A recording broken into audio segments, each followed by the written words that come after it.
Nick, I heard about this university in a fantasy land where 30-year-olds to like 37-year-olds can go, and Ariana Grande's there. You want to come? No.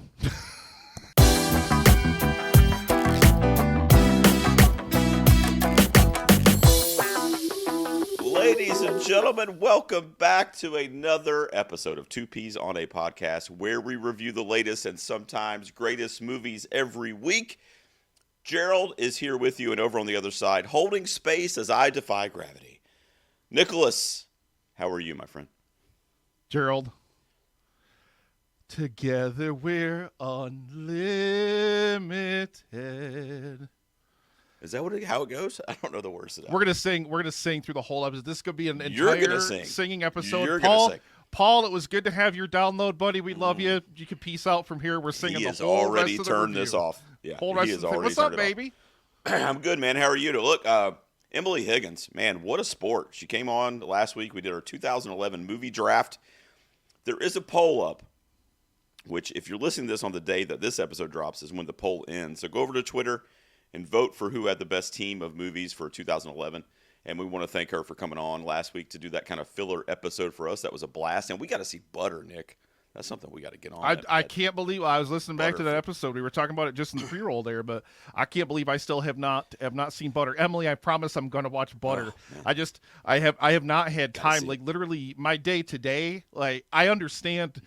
Sometimes I listen to So Wizard and I'm like, man, Joey's crazy. How does he do all this stuff? But I understand what the pod before life is like sometimes, Gerald. I had to go see Wicked at 11 o'clock this morning. You did? Yeah. Because I didn't have literally any other time that I could go see it that wasn't going to be a weird placement in the schedule for other people's stuff or whatever else was going on. Yeah, so, sure. Yeah, I got to see it at 11 o'clock this morning. I just want to point out, I'm wearing my my Daniel Jones Angry Runs t-shirt. Gerald, I got this in the mail like 2 days after he got signed by the Vikings.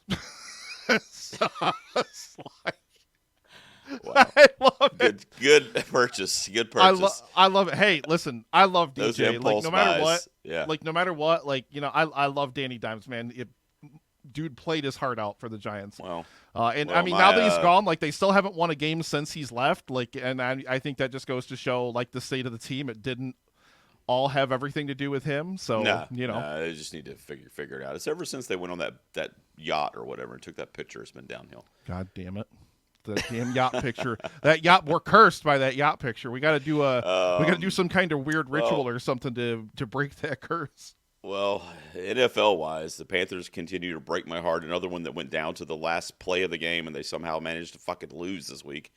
The last 4 weeks, they should have won all of those games. So it's been a bit of a struggle for me as a fan this year. But at least they're playing better. So that's the tight losses are much harder. The close losses, when you have close loss after close loss. It's a lot tougher to be a fan of a team. Like the Giants have had a lot of close losses this year too, and it sucks to have. But I mean, hey, good football teams find ways to win those close games. Yeah. They don't lose them week after week after week after week. So, what it is. Pivoting to film, which is what we're here to talk about. So Nick rushed out today and saw Wicked, which is arguably the biggest movie in the world right now. I would say. I mean, it's definitely topping the box office. All the theater kids. What did it make? I saw today. I think I saw the news today. It topped like 300 million domestically or something like that. Is that it? I thought it would have been more, but you might be right. For a movie musical. Yeah. Hey, it's doing its thing, man. Yeah. So we're going to be talking about Wicked. So. We're going to be talking about Wicked, Part 1. Also want to let everybody know that after we get done with our main review, we're going to do our Mount Rushmore of movies that we like that started out as musicals. So movie adaptations of stage musicals. That'll be our Mount Rushmore. I want to qualify this from the jump and again before we do the Rushmore, okay?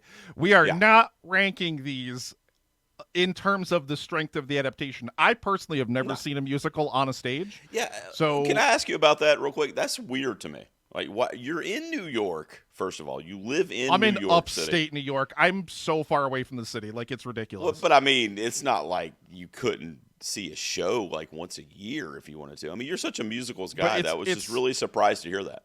outside of the past like couple years of my life, I've never had the budget for a ticket to like a Broadway show, or even probably an off-Broadway show or anything, because then you figure, I mean, getting to the city's easy. You take a bus for like $1, but it's being in the city, eating, lodging if you're there overnight, and paying for tickets to the show and all that kind of stuff. I've never had the budget for it until like pretty recently in my life with developments with like work and everything. So it's just not anything I've been able to do, which is heartbreaking for me, Gerald, because in 2012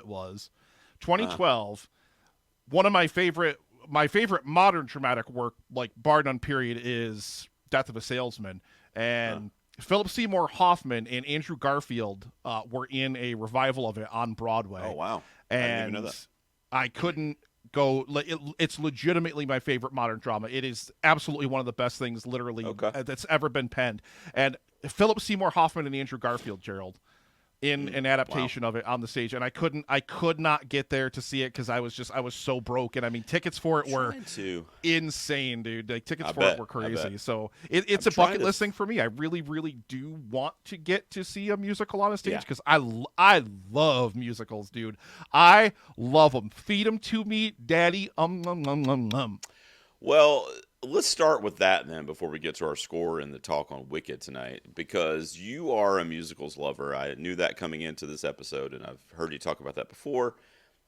It turns out I'm not really. It just kind of takes me, at least from a movie standpoint. If I'm in a theater and I'm seeing it on the stage, which I've seen a handful, I've actually seen Wicked twice in off-Broadway productions prior to the film. And I saw like Guys and Dolls I've seen on stage. Cats I saw. Unfortunately, Taylor Swift wasn't at the production that I saw on stage, but I saw that one. And my wife actually used to work for the North Carolina Theater doing costumes, which is kind of like the local off-Broadway touring company for where we live. So I've got a chance to see a lot of them when she was working them before we had kids and stuff. Sweeney Todd, so I've seen a handful, maybe like 9 or 10 or so. But that works for me okay. Like, I like that experience. But usually when that translates to the big screen, I'm in a movie theater, I just don't like it. Really. I don't know why. Even if I've not seen it before and I'm just seeing it as a movie and the characters start singing and, like, instead of talking to each other, I don't know, it just always kind of, and I know Paul has this argument too, but it always just kind of, like, takes me out of it. For even if I might be entertained, it just kind of takes me out of it. Now, I wanted to mention that because I think that's going to really come into play as a little bit of an asterisk for my critique of Wicked when we get there. But you have a musicals guy, which is you, and then you have me, who's a bit of a, I could take it or leave it kind of person. So I think that'll kind of be interesting for the conversation tonight. See, my argument of it has always been, think about an absolute blood-soaked slasher fest where you get to those different moments in the film where the killer goes on a rampage, people are screaming, limbs are flying, blood spurting everywhere. You got your final girl screaming and barely escaping by the skin of her teeth. It's all so over the top and ridiculous, but there's just something about it that magnetizes you, that you just are drawn to. You can't get enough of it. And I think musicals are just a different type of cinematic language in that same vein. Like it's just a different. And whether it works for you or not is just kind of a thing. I mean, we always give Paul shit about it. At least I do always give Paul shit about it because he literally hates anytime somebody starts singing in a movie, almost without exception. There are a couple exceptions that I know. Sing Street, I know, is one that he likes, and there's maybe a couple others. If it's a thing of like, they say that they're in a dream and they're doing it, or if it's like they're a band and they're playing a show in the thing. It's different than just characters. Just like in this movie, I mean, there's replete with different sections of like all of a sudden the entire cast breaks out into song and there's choreographed dancing and everything going on everywhere.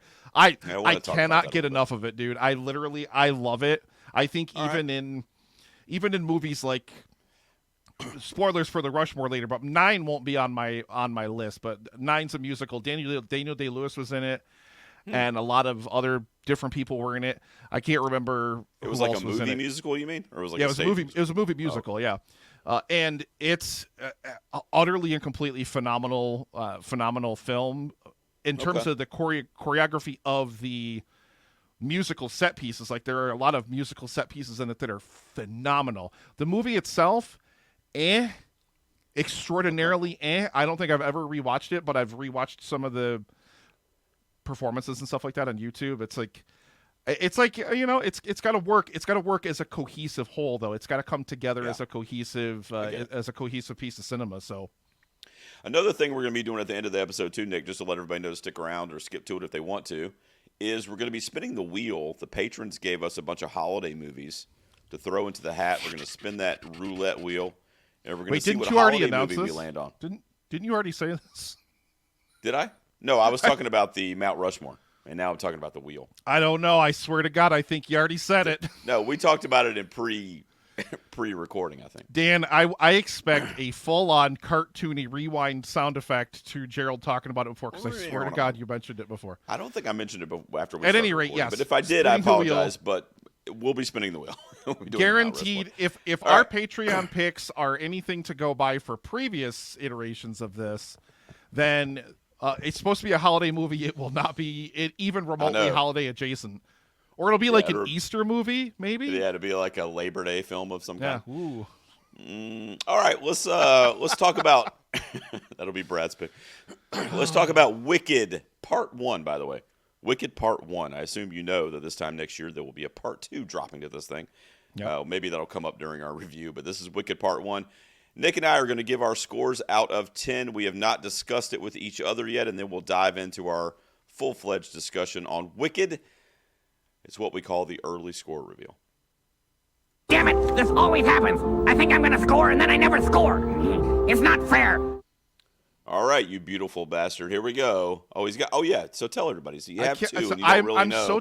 I'm so torn between two different ratings for this movie. We'll talk about it when we get there. Right. I think I'm going to settle on this one.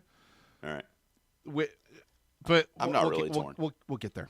I'm not really torn. Mine's pretty locked in stone. Oh God! Here we go. 3, 2, 1. Oh, see, so okay, so right. my other one was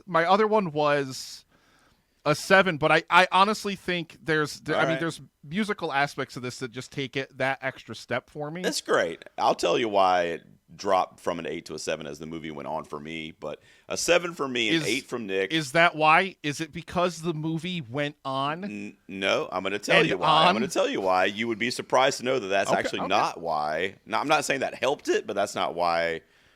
So a 7 for me and 8 from Nick, a 7.5 overall from the P's on Wicked Part 1. Real quick, I'll just say, and then I'm going to throw it to the musicals aficionado tonight. The reason why this movie's getting a 7 and not an 8 or a 9 for me, because I've seen the musical on stage twice. I love the story. I love The Wizard of Oz, which obviously is kind of the origin for what's going on here in Wicked. It's basically a prequel to The Wizard of Oz. Yep. So I love that whole universe. Like, you know, when you and I did family films like 7-8 years ago on my show, it was one of my family-friendly films, Wizard of Oz. I love it. I just love the whole universe, the whole story. So having anything that's an extension of that, you would have to work really, really hard for me not to like it. So I was going in a little biased, in other words, and I knew that I was going to, at least on some level, enjoy this. I knew the songs. I knew the plot beats. There were some things in this movie that hurt it for me, and it's mainly the way it looks, the visual effects or lack thereof, the color grading. It just kind of looks like an MCU movie. It was just really loud, okay, and ugly. I mean, I don't know, and I'm not, that's the easiest way for me to put it. Now, the story itself and the songs and everything are essentially the same as what I'm used to. So I loved all that stuff. I thought the choreography was great. Ariana Grande blew me away in this. I think she's going to get a supporting actress nomination for it. That's how much she kind of came up out of nowhere with this thing in the last couple of weeks. I think she'll be in the 5 for supporting actress at the Oscars this year. And the Golden Globe nominations come out tomorrow as we're talking here. And I would almost bet that we're looking at a musical or comedy nomination for her too, and maybe even for Revo as well as Elphaba. But I love the performances. I like Michelle Yeoh, but I thought she was a little out of place performance-wise. But, I mean, for the most part, I thought the cast did a great job, whether they could or could not sing. But you have Elphaba and Glinda, which is Arrivo and Grande, and those two can sing. And they're great actresses, and they're charming, they're alluring, they're magnetic on screen. They work so well as a tandem, as a team in this movie. There were a couple plot things that were changed from the original musical, but it didn't really bother me so much. I didn't really even care and didn't even really think about it until after the movie. But all in all, I really enjoyed this thing. I just thought at times I was just like, whoa, like turn down the fucking like bright pinks and green, neon green, like it's a little intense. You know what I mean? It just looked very like created in a lab, like superhero type effects. And it just, I don't know, I just didn't like it. I prefer the on the stage musical to this versus the film, but obviously I gave it a 7. I like the film. The other thing that I'll say real quick is that it is too fucking long. You nailed it. It's the length of the entire musical, and it's a half of it. All right, that we get here. You don't need all that filler shit. Just give me or make the whole movie 3 hours. But you don't. Why are we doing a part 1 and a part 2? I don't know. I'm going to throw it to the musicals guy. Why did you love this thing, man? An 8's a great score. How actually dare you not give Cynthia Erivo her flowers? She is she's good. goddamn sensational in this movie. Yeah, you talked all about Ariana Grande. Oh, she was my favorite part, though. She's phenomenal too. Like, don't get me wrong, but I mean, the entire movie is about Alphaba, so the entire movie is essentially a performance piece for Erivo. She's going for the O and the EGOT. I learned that today. That she's got the Emmy, she's got the Grammy, and she's got the Tony. So she doesn't crazy. have. I don't know. Well, I mean, I guess maybe I don't know. It's more your bag than my bag, baby. But I mean, there's no way in hell for actress, but I don't. No way in hell she's she's not getting nominated for this. Whether or not she wins is another point. Again, I don't pay enough attention. Although, Gerald, I might actually watch the Golden Globes this year because Nikki Glazer's hosting it, and I didn't realize that. I saw that. Yeah, I saw that. I love her. We're winning, dude. We got Glazer for that, and we got Conan O'Brien for the Oscars. We're winning this year on the awards. If anything gets me to tune into the Golden Globes, it's going to be Nikki. Yeah. As long as now, I know they're not going to have her up there doing her normal roast material, but even if she touches halfway, I'll still be satisfied. Of it, probably. She'll be roasting well, that's her bag though. I mean, she does insult comedy, like that's her thing. Yeah. So I fully expect her. Maybe it'll get to the level of a Gervais kind of thing where he's just absolutely tearing the audience a new asshole, and then they're just kind of in stunned silence when he's doing it. Sipping whiskey while he's just talking shit to everybody. Yeah, like I remember that. He's standing up there like harassing Hollywood because they all have like jobs with Apple who like produce phones with child labor in China. Yeah. Like and they're all like booing him, and he's like, "You're the ones that took the fucking jobs. Don't boo at me." Like, right.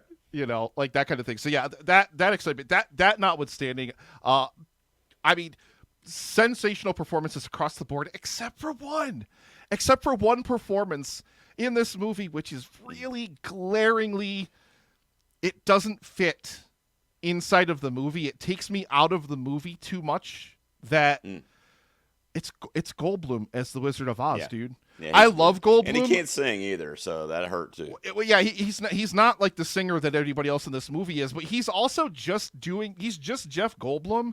He's not really. He's just doing his quirky, weird Jeff Goldblum shtick, and it's extraordinarily distracting in the movie. That doesn't really jive with me at all, and basically everything about this movie that's wrong with this movie, I feel, is going to come down to the length. It is insufferably long in the first act of this movie, and it's also kind of insufferably, I mentioned it, what was it, a few weeks ago with the hitting the head over the sledgehammer. Which movie was that? Was it Emilia Perez, or was it a different movie with the director hitting you over the head with the sledgehammer to try to drive their point home? I remember you mentioning that, but I can't remember what movie it was. That's what the entire first half of this movie is doing, because every single person in Oz is a piece of shit except for Alphaba. Every single other person is just an absolute trash-ass human being. They're all racist as hell. They're all just dumb pieces of shit. Somebody that looks different from them shows up and they can't the fuck handle it. And it's extraordinary. Like, I get that, and you don't need to belabor that point, because the entire thrust of this movie is supposed to be the friendship between Alphaba and Galinda. That's what I'm there for, and I feel like that part of this movie gets shortchanged because that all feels too fast, too abrupt. Because the whole, like, literally, it's like the first half of this movie is just every single character being an absolute piece of garbage. Yeah. And, like I said, we'll talk about a lot of the other different stuff after we bring down the spoiler wall. But I aside from the length, though, I mean, all you're really waiting for is to get into the second half of this movie. I mean, if you're somebody, I've never seen the musical. I've only ever heard a couple of the songs from it. Shout out to, I'm so glad they got Idina Menzel and Kristen Chenoweth in this, though. Like, I literally about melted in my chair when they showed up. That was good stuff. Like, absolute chef's kiss. I about died when that happened. But I mean, you're there really for like the second half of this movie when all of the plot beats that you are probably used to from the musical and everything start swinging into place.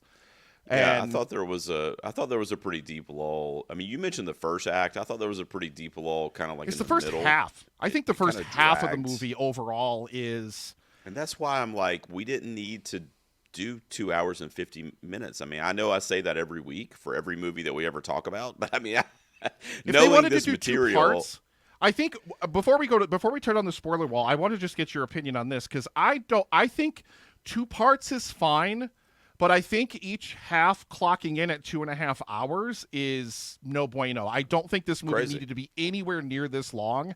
And I granted, agree. I don't know what's coming in the second half, but it's like, I hope that they I find agree. a way to at least tighten that up a little bit.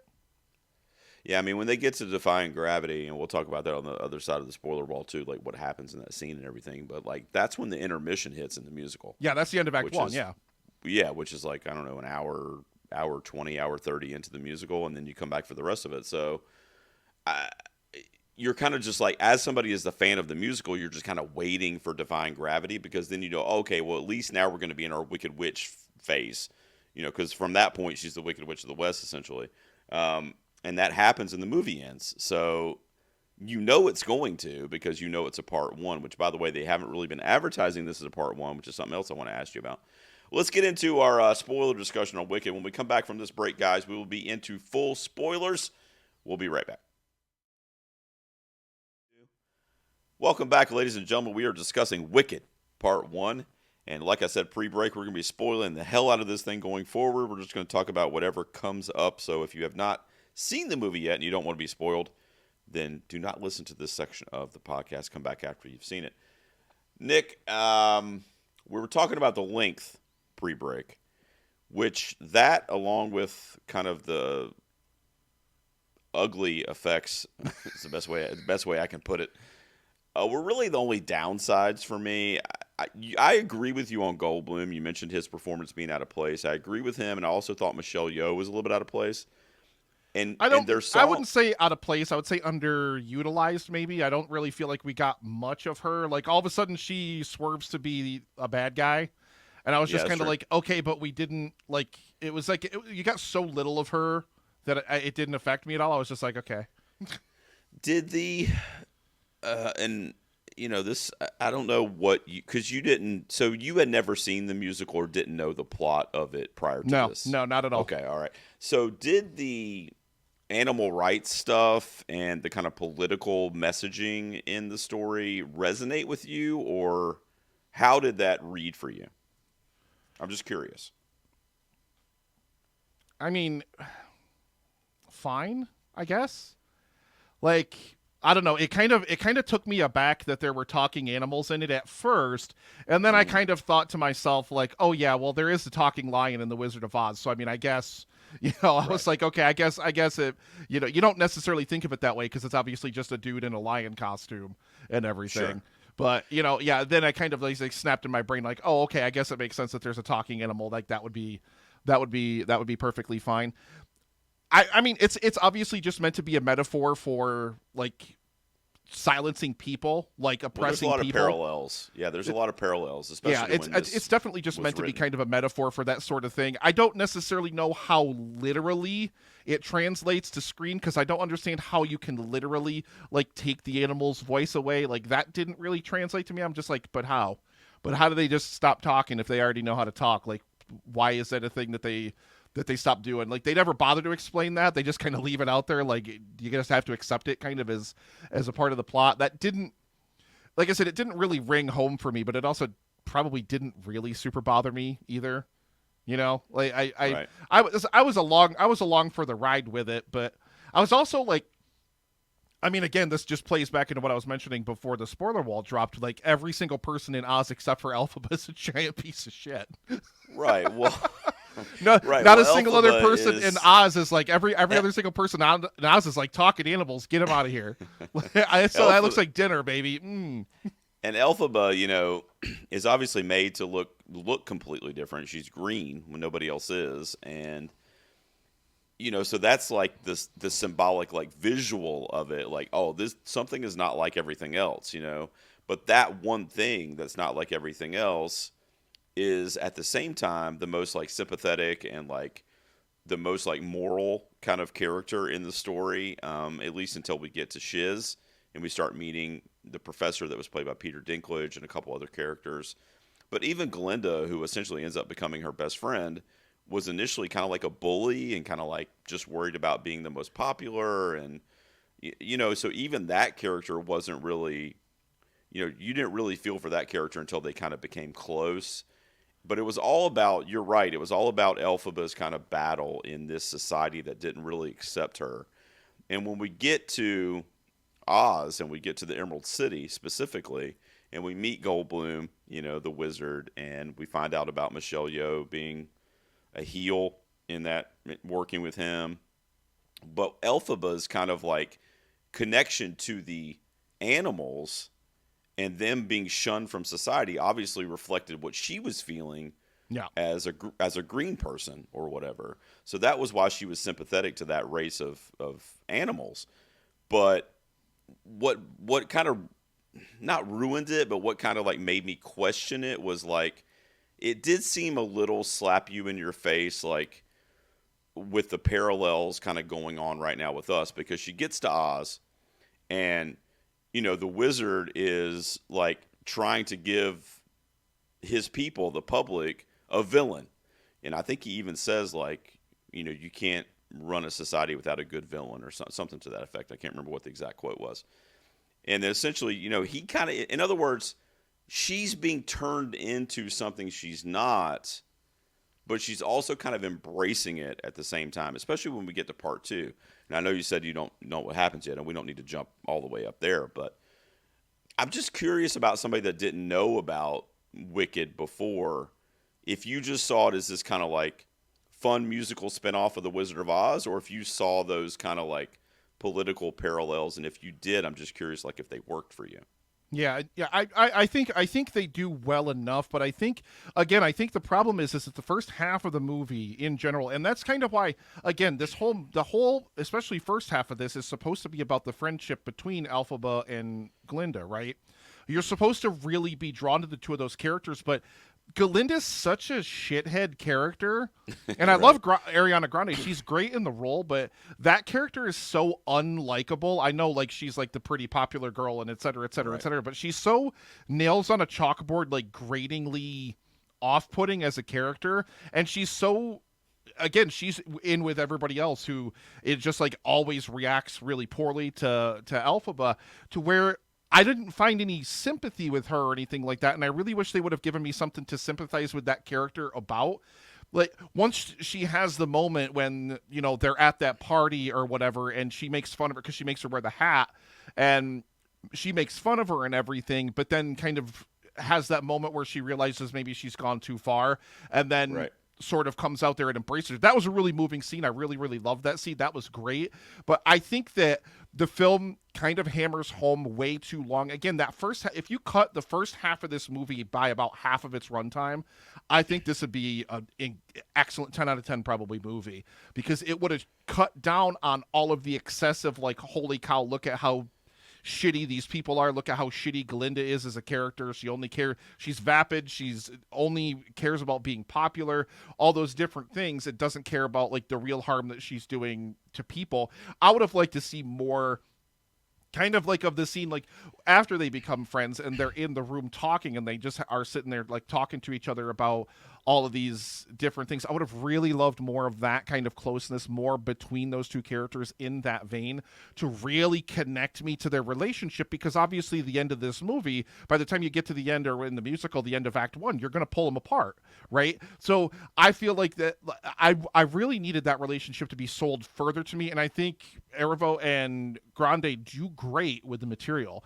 I really think that they do, and I think that they both give sensational performances in this, but I don't know if I'm as sold on the friendship as I should have been, because like I said, the first half of this movie is just absolutely shit on Elphaba the movie. And special shout out to her dad, the governor of Munchkinland, who might be the single biggest character that I hate in a movie since like the Korean business dude in Train to Busan, who's like a giant piece of shit and gets everybody killed. Like he might be one of the people in film I could not have detested more. And then like it's heartbreaking. You get that heartbreaking scene where Elphaba tells Glinda that, you know, like she's carried this guilt and blamed herself her whole life for her sister being in a wheelchair because she didn't want her parents didn't want her to turn out green, so they fed her milk flour or whatever it was called, and all that kind of stuff. Like it's hard. It's That's tough. so, It's and tough the way that he treats her, like every scene of this movie that her dad is in, I'm just like, can we little retcon the Wizard of Oz fandom here? Can we retcon and have the house fall on this motherfucker and cave his skull in? And redo the whole fucking arc. Like, because I hated that dude. Like, it's a super effective performance, it's a fantastic performance. Hated that dude so much. One little thing about Shiz University too, you know, in the musical. Which, by the way, all of it, including the musical, is based on a book by a guy named Gregory Maguire, and the book is like dark shit. Like, there's some shit that I didn't even read the whole thing because it's like some really they went dark. back to the book. That's why the adaptation is so much longer than the stage musical, is because they went back to the book and they pulled more stuff out of the book that the stage musical kind of. Maybe. But what I was going to say about Shiz is when the only like really noticeable difference between the musical and the movie that I noticed, at least, was when Elphaba goes there with Nessa Rose and they're kind of dropping her off at university, and Michelle Yeoh ends up finding out about her powers and how powerful she is, and basically invites her to stay and go to school there and kind of takes her in as a protege. In the musical, she just goes to Shiz. She's just another one of the students that's going there.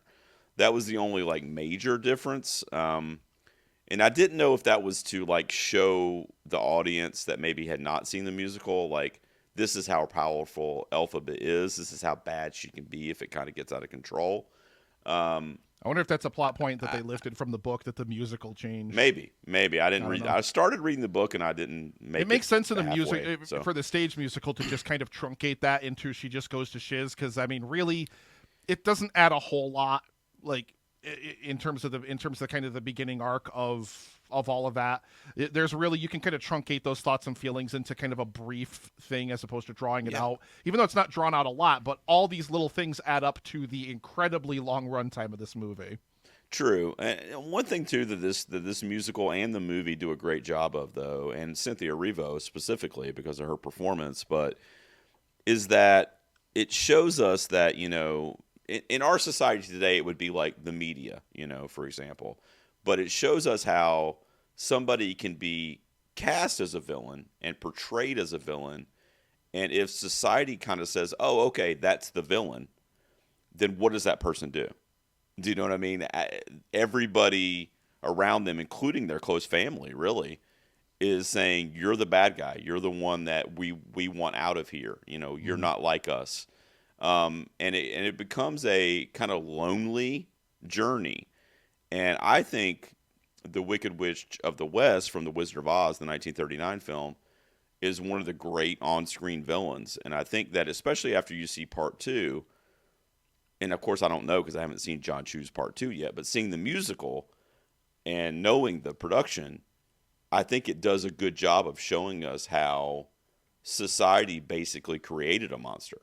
You know, and I think that's a really interesting story, you know, whether it's told in this way or whatever. Just the fact that, like, the masses can turn somebody into something they're not, basically. Right. And that's kind of the overarching thing of Wicked that I really connect to as a musical when I saw it initially, like, 12, 13 years ago, and now all the way to now seeing it as a film here too. I thought the same thing. One thing I wanted to say about, and I wanted to ask your opinion on my take on this, but from a musical's perspective, we mentioned earlier how I don't really dig musicals on the big screen, but I'm giving this a 7. And there's a couple we'll mention on the Rushmore when we get there in a minute, or at least that I'll mention, that I also give high marks to. But why I think I would give a movie like Wicked a 7 and really enjoy it and see it again and buy it on Blu-ray and all that stuff is because it works better for me as a musical when it's a fantastical world. It's not real. Do you know what I mean? Like, Oz is not a real place in Iowa. Do you know what I'm saying? It's not like... It's not a small town where two people fall in love and then they start singing to each other in a restaurant. You know what I mean? Like, it's like a fantastical, over the top. You don't know that to be fair. I mean, glittery. Iowa's just nothing but corn. There's got to be places buried in Iowa that just no human Iowa's eyes have got ever all seen. kinds of shit going it on. Might You're be right. in there for all we know. I think Glenn Powell was there in Twisters. Yeah, you might be right. But you know what I mean? Like, that's why I think it doesn't take me out of it when you have Elphaba painted green and Ariana Grande, who's traditionally a singer in my mind anyway, singing to each other about being popular in this fictional. I don't know. It's different for me. Does that make sense to you? Do you get what I'm saying there? I think what it is I think it's your brain trying to find a way to make it make logical sense for you to get it to where you can put, okay, this is this element of the film.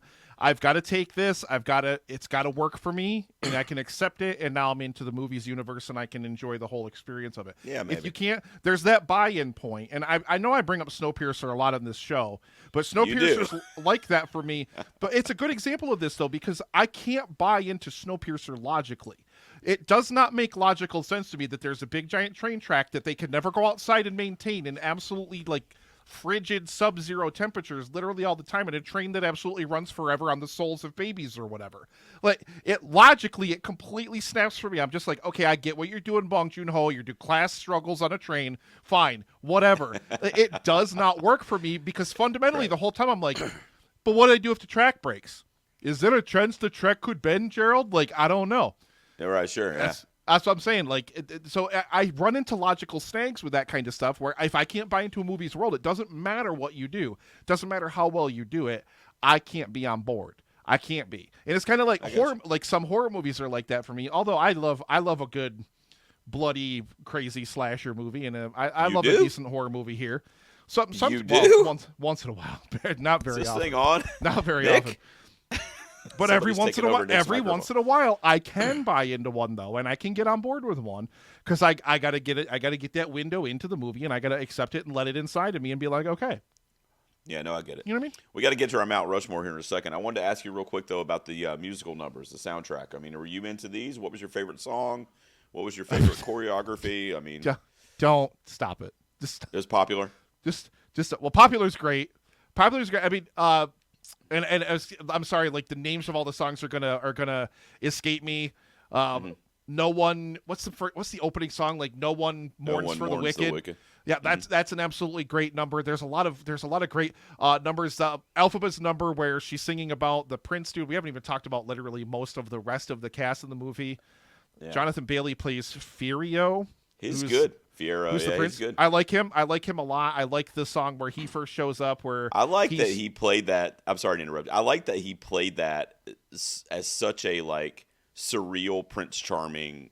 Like he really wasn't trying to be. He was like really like campy in that role. I thought he did a great job. Yeah, I really enjoyed that, and I really enjoyed. Yeah, Elphaba has that song where she sings about "I'm Not That Girl." Like singing about like wanting to be like, obviously she has feelings for the prince as well, but obviously he's with Galinda, so she can't. But I mean, Gerald, come on, we all know. Listen, most of the only thing that I knew about Wicked when I sat down in that theater chair is I was waiting for Defying Gravity. That's all I was waiting for. Well, I want to ask you about that then. So that's what I want to ask you. Now, hang on a second. Now, oh God, I can't. Okay, hey, so Defying Gravity is almost objectively the best song in the musical, okay? and you're saying that it was your favorite as well, which I fully support that, and is probably my favorite also. But did that? Okay, well, you didn't see the stage show, so I can't ask you. Okay, so you wait 2 hours and 40 minutes or whatever it is. Defying Gravity, she gets her fucking broom and the whole shit and whatever. And Defying Gravity plays, okay? And she's floating up there in the sky with the cape that somehow is now a mile long, and the CGI looks like my fucking uncle did it in a basement. You know what I mean? What? Now, come on, so come on. It was not as bad as the baboons did it in work Gladiator for you? 2, okay? I don't know. There's flying monkeys in this that looked like those. The same monkeys. They think. looked better than the ones in Gladiator. They looked way better. Okay, so did Defying Gravity work for that scene? I mean, like the culmination of the emotion and all that. Leading up to that point, leading up to probably the last 15, 20 minutes of the movie, like the whole ending of basically it's the ending of the first act of the musical, kind of leading up to that whole thing, I'm riding a 6, maybe almost leaning on a 7. Oh, wow. But at that point, this film had felt so unbelievably long, and you could tell they were building already to that point where they were going to split these two characters apart, and like where they were supposed to be friends and we're supposed to care about their friendship and them getting separated and all these different things. But, like, the last 20 minutes of this movie, like, I don't give a shit. This is why I go to movie musicals. This is why I love movie musicals. It's such bombastic, ridiculously amazing spectacle. Full goddamn star bump up in the rating. Like, it's that good. It's that good of and maybe that's just a testament to the stage show because that is how Act 1 ends in the stage show as well. Like, it's just that good. No, it's number one. It's just that good of a number, like alone. It's just that good of a song. It's that like empowering of a song. It's that powerful of a song. Erivo absolutely destroys it, slays it, kills it, crushes it. So goddamn good.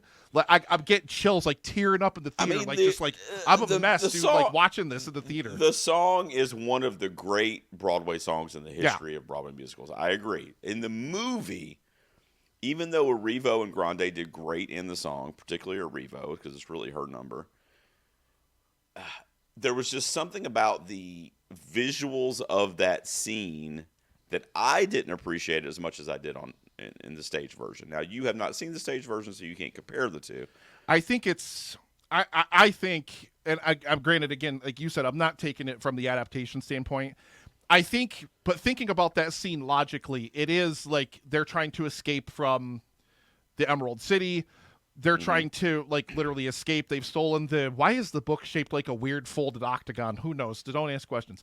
But you know, like they steal the book thing and like they're trying to escape and all these different things. So of course I like there would be a certain amount. So I bought into it. I let it happen to me because I expected it made sense for me to be there to be a certain amount of chaos that surrounded all of those proceedings for it to be like a lot of everything going on like all at once kind of thing. Maybe a little bit too much, but I'm so like, listen, I'm so lost in the moment of it. I don't care. Like it's so good. The last like 15, 20 minutes of the movie is so goddamn good. Like I was melting in my chair, like just blown away. It's a great song. I just, in the back of my mind, I'm going, why did it take 2 hours and 40 minutes for her to find her broom? You know what I mean? Well, that's the problem.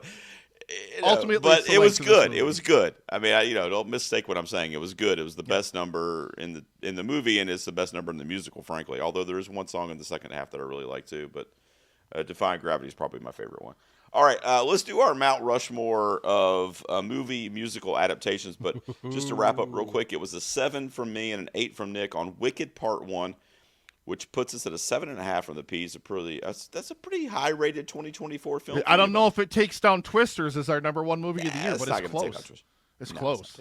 If you feel it, chase it, baby. If you feel it, chase it. That's Glenn Powell in a wet white T-shirt. I get to go first, Gerald. Oh, yeah. All right, so Mount Rushmore. So musical movies. Now, you stop it. Go. With George Washington's face. More?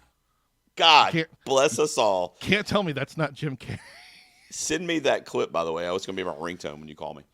Oh, my goodness gracious. Yeah, so Rushmore, again, these are musicals that are also I want to say from the stage. Yeah, so I want to say, so the only criteria that we're basing this list on is it was originally a musical, and we love it as a movie. Now, we're not grading the transition from the stage level of to screen adaptation, and quality of adaptation, or anything like that. We're just saying this is a great movie that we love that started out as a stage musical, right? Because there's a whole level of like Broadway fandom out there that if you say you like a certain movie musical, Les Mis comes to mind, where you'll get crucified by Broadway like super nerds who are like, oh my god, it's the worst thing ever, I hate it so much, it's so terrible, like all these different things. Like, hey, you know what, like I'm a perfect example of it, but like I've never been able to go see a goddamn musical on a stage, you know. You're going first, like you have to go first. I do get to go first. Me, I think. All right, I do get to go then. first. All right, so I won. I picked first. Who's on George's face? Oh, who's on George's face? This one was tough for me. I kind of batted around a few different ones, but there's one musical that, especially like in the tougher times of my life, Gerald, when I've struggled a bit or whatever, that I have to go back to time and time again to make myself feel better, and that is 2007 Hairspray, baby. Now, I know Hairspray, I literally hate you. Don't. You know why I hate you? Your head. No, I hate. Oh, did I steal one of yours? I hate you. What? I only have like 3 that I like, and you took mine first. Go ahead. This was going to be on the Rushmore no matter what, but go ahead. I agree with you. Nikki Blonsky kicking that whole thing off with Good Morning Baltimore is like literally, if you ever are just feeling like down or you feel like not great or whatever, pause this podcast right now and go listen to Good Morning Baltimore from the movie version of this. Now, this was a movie first, and then they turned the movie into a stage show, and then they did another adaptation of the stage show into another movie. I wasn't going to put one on my Rushmore because of that reason. But this it still started as a musical? It started as a movie. It's an 80s movie. I think John Waters did it in the 80s. Because that's why the mom is always played by a dude in drag, because that was God, Dan would know. Dan, who's the lawyer from Independence Day? Harvey Fierstein is the guy that played the dad in the original movie. So that's why, or the mom, excuse me. So that's why there's always a dude in drag playing the mom, is kind of just an homage to that original role. Yeah, you're right. John Waters. It was John Waters, yeah. And the musical came along in 2002. Yeah, so they adapted the movie into a stage musical. There's another one that I really love, but I'm not going to consider it for the list, but I also really, really love it, but it's kind of the same exact story. But listen, if they did a new movie adaptation like of the stage show, then I count that, and I think it works. And Hairspray is so goddamn amazing. I got a question when we come up down my picks down the road, then. But okay, and I agree listen with you to listen again, if you're having a bad day or whatever, put on You Can't Stop the Beat. It's impossible to not just get up and want to dance and just belt that song out with Queen Latifah. Oh, God, love it so much. It's good, man. Such a good movie. Queen Latifah, Zac Efron, John Travolta, Michelle Pfeiffer, Christopher Walken. It's just an all-star cast, too, man. It's the best. Yeah. James Marsden, really funny role in that movie, too.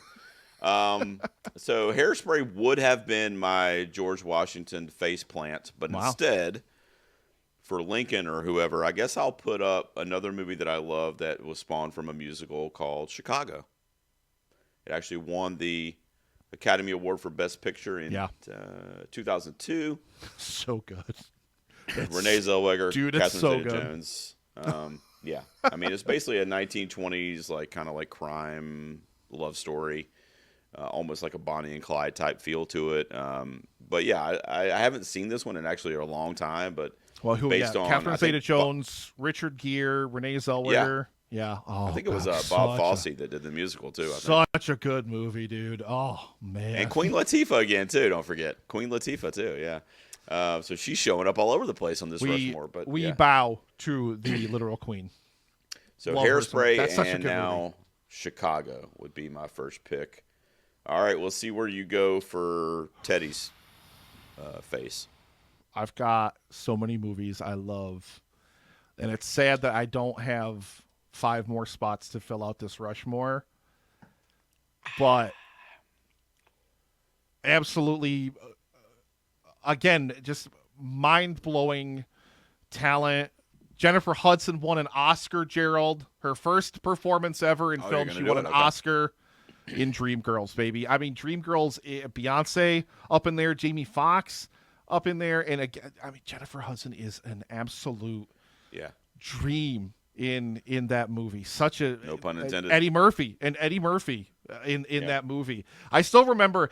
I was still crushed when I mean, he got nominated for the Oscars that year, but then Norbit came out like a month before the Oscar voting was due to happen, and everybody was like, "Oh my God, Norbit's gonna kill his gonna kill his Oscar chances," because he's like in Yellowface and Norbit. Yeah. That's a good one. That's such a good movie. I love that movie so much. That's another one that I do like as well, but I haven't seen since it came out. I made a concerted effort once upon a time. We talked about Paul earlier in this show, but I made a concerted effort once upon a time to find a musical I could get him to actually enjoy. And I thought maybe Dreamgirls would do it because most of the musical numbers are on stage, like numbers that the group is singing. So I was like, maybe we can. No, still didn't like it.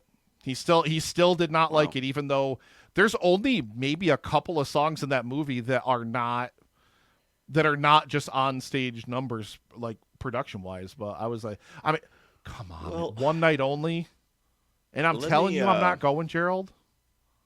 Let me tell you what I'm thinking about for the last spot on the Rushmore. All right, so first let me tell you the one that I took out of contention because it was based on it was a musical based on a film, and then my pick was going to be the second film, basically. Right. Much like what you did with Hairspray, which I didn't even know when I was considering Hairspray. Yeah. But that would have been Little Shop of Horrors. But I'm going to pivot because this is a true representation of not only what we're doing here on the Rushmore and the adaptation, because it was originally a musical first, but it's also keeping in the horror realm. But I'm going to go the Rocky Horror Picture Show with Tim Curry. Is this one you've seen, Nick? Yeah, I've seen it. Yep. Okay, good. So I'm not the person that dresses up and goes to the sing-along showings. Although I would, just for the experience, because it'd probably be fun as hell. It would be. I mean, this is another one that I haven't seen in way too long. I've only seen it once, and it was relatively recently. Like, it wasn't terribly long ago in my life that I saw it for the first time. Okay. And I liked it. Like, I really liked it. I wasn't like I said, I wasn't ready to dress up as Dr. Frankenfurter. Yeah, I wasn't ready to dress up and go to a show in fishnets or anything like that, but I really did love my time. I'd go to one of those shows though, just to go. It'd probably be so much fun. It's like a live viewing of The Room. Like if The Room's ever playing you have to go see it in the theater because it's just such an experience. It's so great. Well, I love the Halloween stuff, and obviously the horror kind of representation had to be there. But I mean, you got Tim Curry and arguably his most iconic role, definitely one of them. He's playing a mad scientist and a transvestite who comes from a planet, and the name of the planet is transsexual. And this is in 1975 this movie came out. So way ahead of its time. And we're talking like 40 years ahead of its time in terms of the representation. And it's campy, and it's a lot of fun, and the songs are great. You got Susan Sarandon, a young Susan Sarandon, who was fucking so hot in it and just so good in it too. But yeah, I love the Rocky Horror Picture Show. I'm gonna rewatch this shit soon because it's been way too long since I saw it. I own it, but yeah, it's one of my favorites, man. So that'll be, if you're okay with it, that's the fourth spot. So I was wondering, I was thinking for a second you were gonna go with The Producers, which I also love. I also love that one too. Like. The great thing about Lane is hilarious. If you've never seen the original version of that with Zero Mostel and Gene Wilder, that's also an incredible movie, and then it's like also an incredible musical as well. Like I love the movie version of that so much. They're such different movies, but of course, I mean, it just yeah, that's a good one. And then I really wanted to do. Well, it was either going to be Rocky Horror, Little Shop of Horrors, or Sweeney Todd that Tim Burton did. It was going to be one of those three because I think I only ever saw Sweeney Todd once. I really liked it though when I saw it. I was also thinking like I love, say what you want, Broadway nerds, at me all you want. I'm at Nikolai's Kitchen on Twitter. I don't care. I love Les Mis. I love the movie that they did of Les Mis back in 2012. It's so good with Hugh Jackman and all that. With Hugh Jackman, hell dude, yeah, that was baby! A fucking train wreck, dude. That was hell like my yeah, dumpster love that when movie. I set it on fire. Oh, so goddamn good. Do you hear the people sing, Gerald? And you know what they sing about? How much you suck. All right, Nick, we have reached the point in the broadcast where we now have to spin the wheel. The patrons have thrown a bunch of holiday movies on the wheel for us. We're going to land on one of them, and it's going to be our main review the week of Christmas selected by one of our patrons. If you want to get involved, guys, please check the show notes, and for as little as $1, you can keep the show going because Nick can't do it all by himself. And we thank you, ladies and gentlemen, by the way. Even though we know, listen, you submitted picks, but we all know Brad's pick is going to win.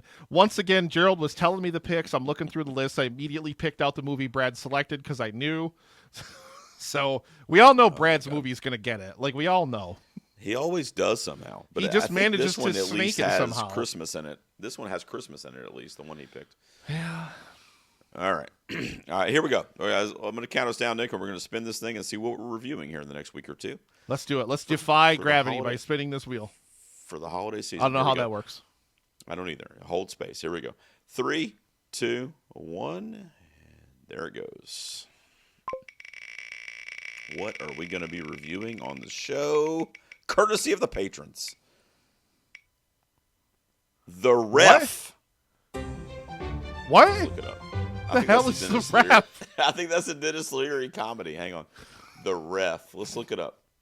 I haven't seen that in like 30 years. Y'all patrons killed it. Like, there's a bunch of stuff on here that I watch every holiday season anyway, like the holiday, like Muppet Christmas Carol. Home Alone's an absolute stone cold classic masterpiece. Love that movie. And we get The Ref? All right. Is this Winners? The Ref. Who the Ref this? directed. This is David Powell, your boy. God damn it, Powell.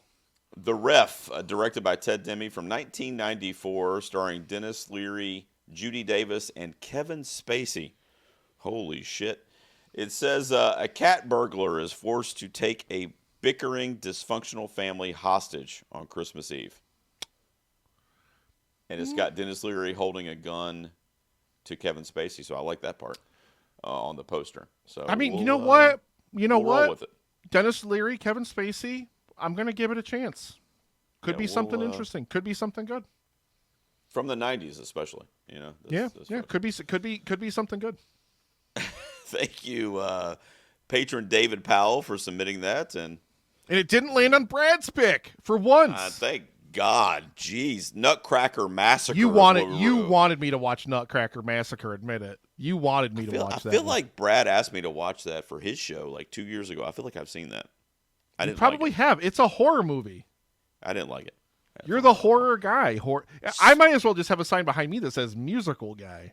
Speaking of Nutcrackers, Nick, it's been nice hanging out with you discussing Wicked Part 1. We will get together next week. We're going to be doing our first movie swap. We're going to be talking about Schmidt and Misery. That's going to be the mini reviews for both of those films on the same episode next week, as we're going to try to do this movie swap shtick as a filler when we don't have anything new released to cover on the show. So until then. When it's a drought out there, folks. Because listen, it is. Here's the thing that Gerald still hasn't learned about having Nick as a co-host on a movie podcast. I live in the dark place as far as movie releases go. So he puts Night Bitch on the schedule, and I didn't get it either. That's why I asked you. Night Bitch isn't even in the art theater here, and like the art theater will sometimes come through and have like it had Past Lives when Past Lives first came out when we watched that last year, and that was fortuitous because it was our favorite movie of the year together. But I knew when you as soon as I got the text from you asking me if Night Bitch was out here, I was like, it's not going to be. Not even at Cinemapolis. It wasn't here. I have the privilege and benefit of having through my critics group, I get screeners and stuff. So I saw it, but then I went to just like look up showtimes for it because I was going to watch it on the big screen on Friday when I got off work, and it wasn't playing. And I'm like, it wasn't even in the coming soon. Well, this is a release date. Yeah, so like it wasn't even in the coming soon releases under Cinemapolis. So I'm just like, Gerald, are you sure? It's a shame. It's really good. We're probably going to end up reviewing it in like. We'll probably end up reviewing it in like February or something like that before the Oscars. I really is my guess. We'll end up because listen, I'm looking through coming soon right now for the next couple of months, and I got to fill out the January calendar. It's probably going to be tough. It's rough. It's rough, bud. But anyway, we'll see what we can do. But thanks for tuning in, guys. That was our discussion on Wicked Part 1 and other things. Nick, until next week, buddy, we'll get together and talk about Kathy Bates and a couple of hopefully good flicks that had her in it, and we'll do our first movie swap.